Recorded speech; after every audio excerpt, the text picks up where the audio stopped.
I think this is something that people should understand. Viruses don't want to kill their hosts. They want to use their host, in this case us, to replicate, and then make sure that the host coughs and spreads the virus to its next host. And as long as the host is alive and coughing, that's the best thing a virus can ask for. Simplistically, all of us here, living creatures, are basically here to make copies of ourselves, to reproduce. And as I talk about in the plant paradox, once you make copies, you're in a way, you've done your job, and you ought to get out of the way and don't let your kids and grandchildren take over. Part of the problem with this particular virus is it's a cousin of the common cold. And it's actually because it behaves like the common cold in terms of its infectivity that makes it so mischievous. By that I mean, for instance, a lot of discussion, particularly in the United States, was, well, in the United States, between 20,000 and 60,000 people a year die of the flu.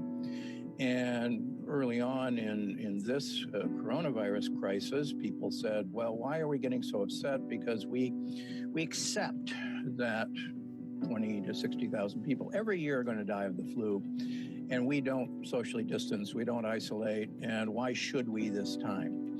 And I think the important thing for people to realize is that the flu, while certainly deadly, is not nearly as infectious, number one, as this COVID-19. And the flu has a very short incubation time, usually within 48 hours of exposure. If you're going to develop the flu, you know it. And you know it quite dramatically, headaches, fevers, you want to go to bed, you don't want to move. And so you know when you have the flu, and quite frankly, most people, when they have the flu, aren't out and about spreading it.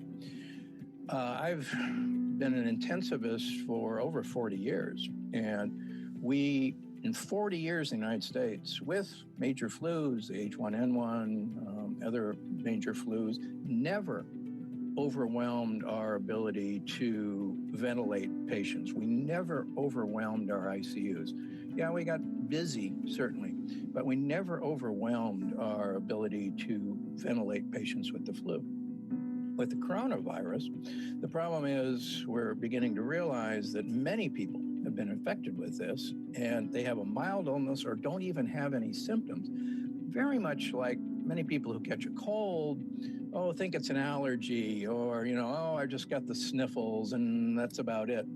And this has been hitting, particularly in the United States, during allergy season when trees are beginning to bloom. So this virus is infective like the common cold, unlike the flu. And you can have this long period of time before you actually may show symptoms. So rather than a 2-day period of time for flu symptoms, you may go 7 to 10 days before you may start exhibiting symptoms. So there's this huge period of time where people have been walking around unknowing that they're spreading this virus. And the second thing, and I think we'll get into that, is that this virus, unlike the flu, in susceptible people, has just a horrible, what's called a cytokine storm in the lungs that the flu doesn't do. And that's why so many people have ended up on ventilators. And once this process starts,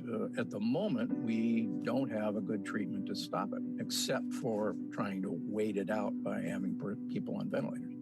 So the virus wants us to make copies and wants you to spread them. So the virus doesn't want to kill you. That would be really stupid. If you're dead, the virus can't spread. So the cytokine storm, as we see it right now, is your immune system overreacting to this viral infection in actually the lower parts of the lungs.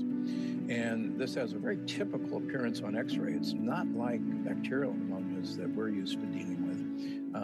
And it's this intense inflammatory reaction against the virus. And the whole idea of, clamping down on civil liberties goes actually against human nature. But one of the things that particularly the Brits know how to do from the World War II experience is, in fact, follow rules that are draconian to save your lives, and America to a lesser extent. But I think because of the Greatest Generation, we do have a shared experience where if you're asked to follow the rules, we're pretty doggone good at following rules. Okay, let's suppose we hit a peak and we start going down and we do allow people to mingle. There is some suggestion, particularly out of Singapore, that we will see a new peak as people who were assumed to be uninfected anymore are still infected. And just this morning, speaking with a virologist, they are beginning to worry that this particular virus mutates very rapidly, like the common cold rapidly mutates. Here's the deal. Obviously, everybody wants a vaccine, and that'd be a wonderful thing, but you have to step back for a second and realize there is no vaccine to the common cold. And we could build a vaccine to the common cold, but in 2 months, that virus would mutate, and we'd be at it again. We can build a vaccine to influenza, flu, but as all of us know, that virus mutates about once a year. And so we're almost always a year behind with the current flu virus. So imagine, and I'm not saying it's going to, but imagine if this virus, which is a cousin of the common cold, mutates like the common cold. And then all these projections are sadly much lower than what may happen. So there's two things that can happen. If it's a seasonal virus, we're going to get a break, but that means it's probably going to be back next fall and winter, hopefully in its same form. If we don't get a break, then this virus is going to mutate like the common cold, and we'll see. We are social creatures. My major, my area of study as an undergraduate at Yale University was in human biologic and social evolution, how we evolve socially.